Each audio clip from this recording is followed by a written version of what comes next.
आइए सीखते हैं इंग्लिश क्या होता है। सबसे पहले English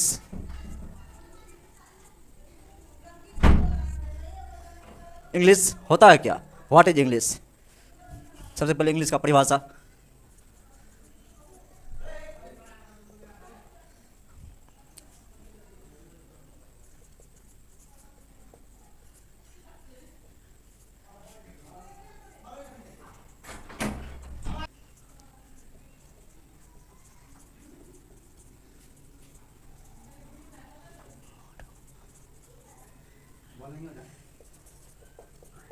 Read, write, and English is a subject which teaches us how to read, write, and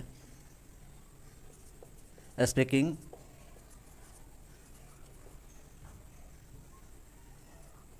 correctly. English is a subject which teaches us how to read, write, and speaking correctly of any language.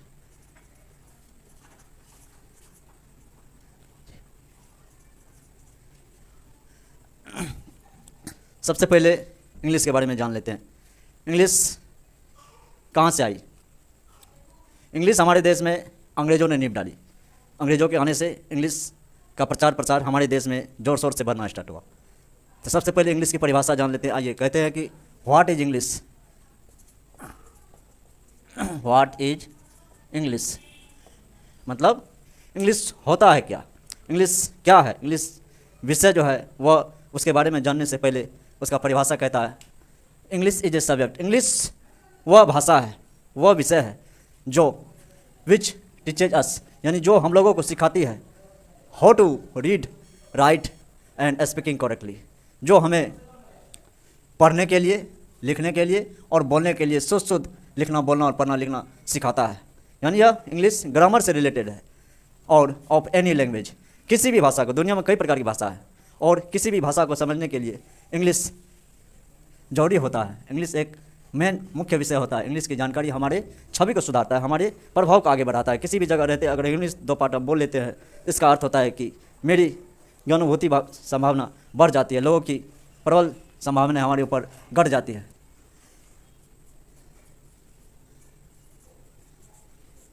काल के बारे में बताने जा रहा हूँ। काल यानी कि टेंस। What is tense.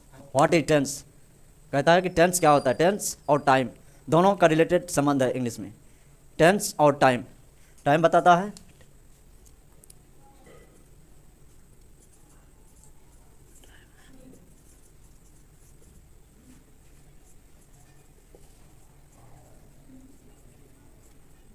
समय और काल। समय और काल क्या होता है। What is tense. टेंस मुख्यतः ग्रामर की परिभाषा को दर्शाता है। यानी टेंस तीन प्रकार के होते हैं।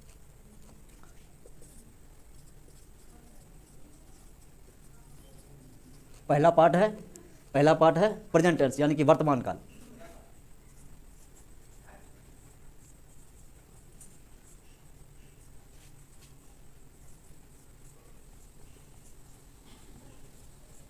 वर्तमान जो समय बताता है कि मतलब वर्तमान काल का मतलब यानी अभी का समय, अभी हमारे सामने पक्ष में, अभी हमारी आंखों के सामने जो कुछ चल रहा है, हम देख रहे हैं, सुन रहे हैं, बोल रहे हैं, इसी को वर्तमान काल बोला जाता है। वर्तमान काल मुख्यतः चार पार्ट्स हैं।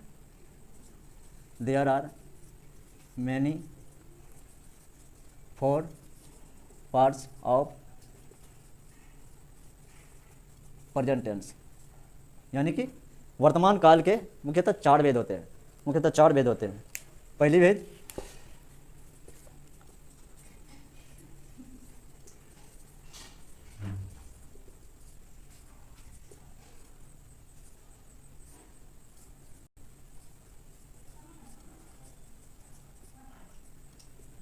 तो समान वर्तमान काल के बारे में आइए जानते हैं। एक आसान मतलब समझने की बात है। मैं इस आसान तरीके का मतलब जो नियम आपको बताऊंगा। शुरुआत करता हूं सबसे पहले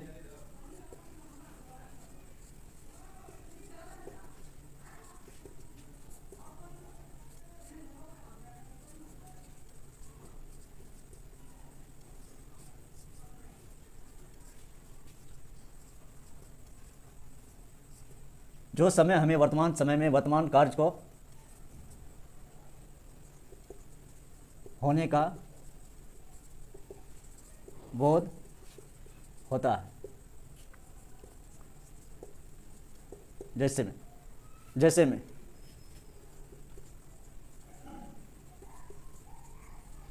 मैं जाता हूँ, इसका हम टेंस में ट्रांसलेशन है कि उसका मतलब जो ट्रांसलेशन अनुवाद हम कैसे करेंगे, इसके बारे में आइए आपको सिखाता हूँ। मैं जाता हूँ, मैं क्या है? सब्जेक्ट। जाना ये क्या है? वर्ब। और ये जो हूँ है ये क्या है? ये है मेन वर्ब। प्यारे दोस्तों, इस मेन वर्ब को main verb plus helping verb, जिस किसी हिंदी शब्द के अंत में ना आता हो वह मुख्य क्रिया यानी कि अंग्रेजी में उसे मेन वर्ब कहते हैं। और दूसरा पार्ट होता है helping verb, HELPING, helping verb होता है 24। हेल्पिंग वर्बों की संख्या 24 है। एग्जाम्पल में is, am, are, was, were, ETC, यानी कि ढेर सारा है मेन वर्ब। सबसे पहला पार्ट में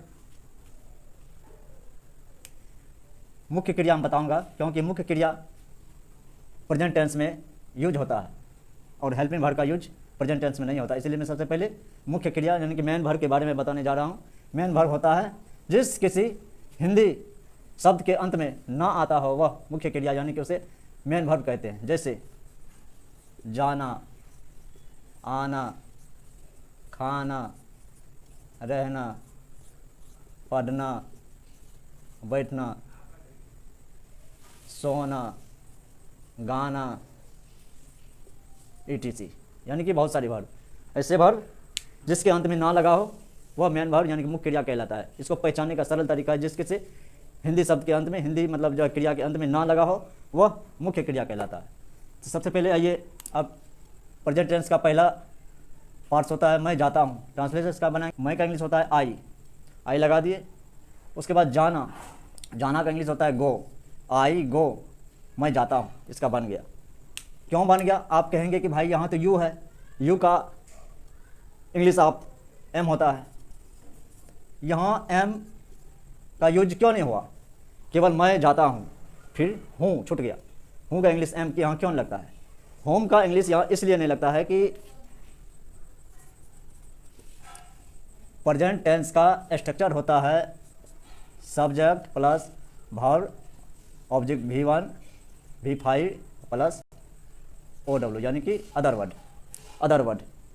subject I, V, you, she, he, they, कोई एक नाम हो, दो नाम हो, चार नाम हो, कितना भी नाम हो। जैसे कि मान लीजिए ए राम एक नाम, अब मान लीजिए कि दो नाम राम, श्याम एंड गीता,